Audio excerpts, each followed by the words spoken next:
Ang Pilipinas ngayon ay nasa ilalim ng de facto martial law. Hindi man deklarado, pero nararamdaman.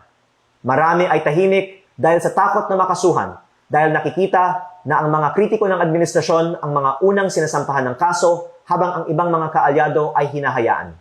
Dahil dito, ang ibang mga batas ay inaaprubahan ng walang debate at may mga bilyon-bilyon pisong mga budget na hindi kinakwestiyon. Kasama dito ang mga pambayad para sa ibang mga media at social media personalities at mga troll farms na nagpapalaganap ng fake news at umaatake sa mga kritiko ng administrasyon.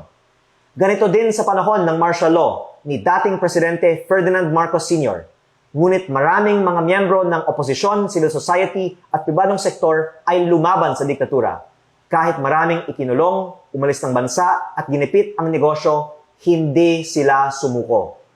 Ako po ay naniniwala na ang mga nagsasalita ngayon ay magtatagumpay rin laban sa korupsyon katulad ng mga nauna sa atin at ang mga nananatiling tahimik ay maaalala bilang mga kasabwat sa pinakamalaking korupsyon sa kasaysayan ng ating bansa.